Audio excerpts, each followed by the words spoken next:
১০ বছর পর বিশ্বকাপে বাংলাদেশের জয়। বিস্তারিত দেখুন বাংলার আলো ডেস্ক রিপোর্টে। Down the pitch, up and over that offside. Some intent from Bangladesh. নারী টি-20 বিশ্বকাপের ম্যাচে গতকাল বৃহস্পতিবার স্কটল্যান্ডকে ১৬ রানে হারিয়েছে বাংলাদেশ।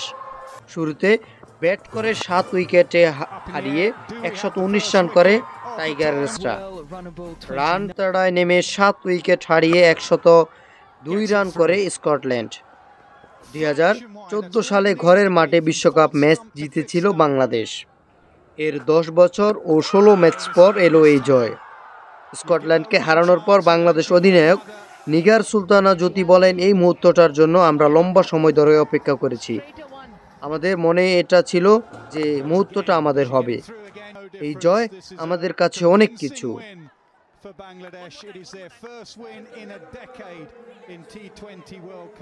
১১৯ রান যথেষ্ট মনে হয়েছিল জ্যোতির।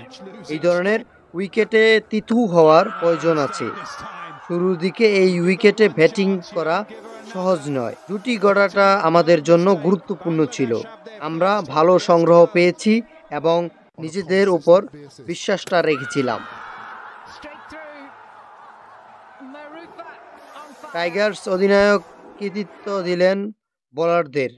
আমাদের খুব ভালো স্পিনার আক্রমণ আছে, এটি সঙ্গে পেসার মারুফাও ভালো করেছে, তাই আমরা এই রান নিয়ে আত্মবিশ্বাসী ছিলাম। খুব খুশি যে আমরা ঘুরে দাঁড়াতে পেরেছি এবং মেয়েদের মুখে হাসি দেখতে পারাটাই সবচেয়ে বড় প্রেরণা।